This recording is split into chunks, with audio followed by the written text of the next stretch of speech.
What's up and welcome back. Before we begin, you guys are going to want to make sure to subscribe to the channel as I bring you these leaks every month with a rough translation. Now, manga chapter 46 looks, even just from these couple of leaked images, to be massively brutal. Moro is officially the most brutal villain we've had in Dragon Ball Super, maybe even since Frieza. Man, I mean, this guy is a monster, and we will see what he does next. So the first image we have is Moro just eating Vegeta's blast. Now, this is probably from the very beginning of the chapter, as we left off in the last chapter. Vegeta was in dire straits against Moro. So it looks like he's going to try to one-up him, even though he should have zero chance now. And Moro just freaking like, here's my mouth, and just swallows it whole. Thanks for the energy, Vegeta. It's like when Vegeta fought Android 19 and basically just let him hold his arms and absorb his energy. Vegeta here is like, here's a giant blast for you to just gobble up, And we will see them giving Moro some energy in a second. And that that page is freaking brutal, man. So onto the next page here, we're actually seeing Beerus and Whis. So is Beerus going to get involved?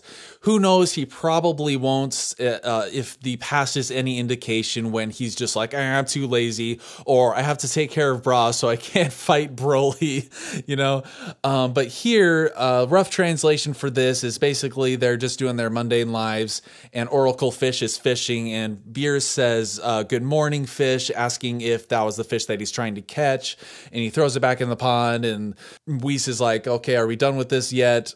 That's kind of the gist of it. Obviously, take these translations with a grain of salt. It's not 100% accurate, obviously, and the quality of these leaks aren't the best.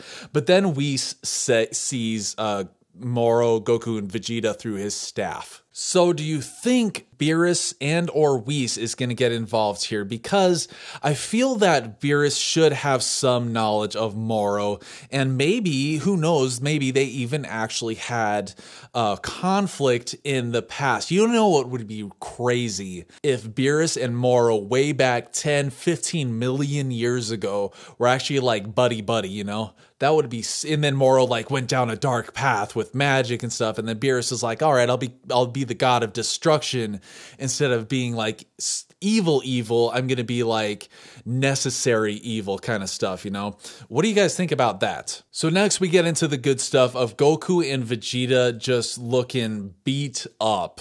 Like, it looks like Goku has been battling for a while, so I'm thinking, like I predicted in the Manga Chapter 46 predictions video, that Goku is going to do slightly better than Vegeta because, that's what always happens. But it looks like he still gets the crap beaten out of him. And he readies an instantaneous movement. Now, what they're saying here, and now this is interesting because it's obvious that he can't do it. Like, can he not do it because he literally doesn't have enough energy to do it? Like, it doesn't seem like instantaneous movement needs a lot of energy to do. So what is going on here? So translating this, it's Goku is basically saying something about the Namekian villagers. And then Vegeta's asking him what happens, and Goku feels too much torture and can't move his feet or something to that effect.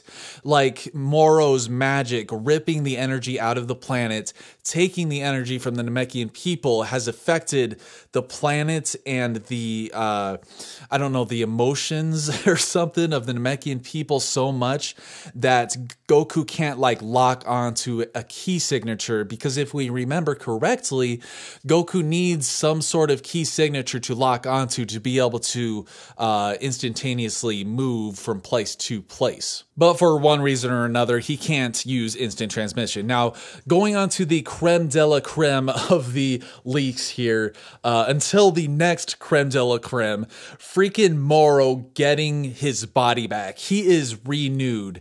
And the first panels here, it's like he's practically taking the souls out of Goku and Vegeta. And he probably gets them in a chokehold, and they can't do anything to him because he's taken too much of their power, So he takes what they have left. Now remember, Moro can take Genki. So I'm thinking that he is taking Goku and Vegeta's Genki from them. Like I said, ripping their souls, freaking Shang Tsunning them. And they're just freaking blank eyes. You know, when you see no pupils in the eyes like this, that these guys are wasted. Like, are they dead completely? Who knows? What do you guys think? Do you think these guys are now dead? Like, what are they going to do if they're dead? Obviously, the Namekians are there so they can hopefully wish Purunga and wish them back to life, but we will see what happens to the Namekians next. Like, these people haven't had enough atrocities committed in their freaking lifetimes, you know? So pretty much here, Moro is saying he can't believe that he got this body, like he recovered this body so much. He renewed. This is Moro re-freaking nude, man. He, like, screw the Dragon Balls. He just needed to absorb these two dudes. But basically, Moro is saying that he can't believe that he got this power from just absorbing these two guys. And then Moro's friend is being a supportive friend and clapping him on and saying, hey, look at your new body, blah, blah, blah. Skipping that, we have the murdering of a Namekian right through the freaking gut with Moro's newly powered up body. I mean, is he, like, what is Moro's plan here? What is his motives now that he has gained? Basically, he's gained his wish. He didn't need the Dragon Balls. He just needed to absorb Goku and Vegeta's Genki. And now he has basically his youthful body back. And probably, is this his full power?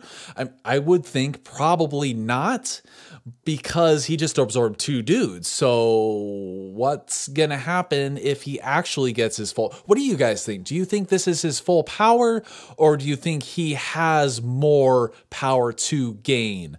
I think he has more power to gain. Because, you know, who knows what the upper limits of this guy's power are? Can he just keep absorbing people's Genki and just eating energy blasts and crap like that? Now, if you notice on the bottom left corner, this is the last page of the manga. So that stuff, there's probably a fight with Goku and Moro, a little bit more of Vegeta versus Moro, then Goku versus Moro, and then Moro just kicking the ever-living crap out of these guys, then absorbing them, possibly killing them, and then going just to slaughter the Namekian village. And probably in the next chapter, continue to slaughter the poor freaking Namekians, man. What did the Namekians ever do to him? But what do you guys think? And speaking of slaughtering these guys, the violence in this is brutality at its best, man. Like, we have not seen this kind of gore or blood in any portion of the manga or the Dragon Ball Super anime that I remember. Definitely not this much blood, that's for sure. I think the closest thing we had was Goku Black stabbing through Vegeta and also stabbing Goku. But wow, I am so looking forward to reading this thing and actually understanding fully what they're saying and what's going on here, because this is just the heroes at their lowest level possible. Now, who can stop this guy?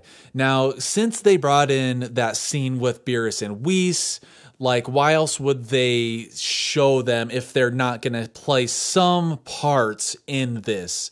Like, if they're going to show up and get Goku and Vegeta out of there, who knows? Now, Whis and Beerus can't instantaneously move. So how long is it going to take if they decide to interfere? How long is it going to take for Whis to get there? Maybe they're going to get there too late and all the Namekians are going to be dead and Goku and Vegeta are just going to be laying there like bags of potatoes, you know?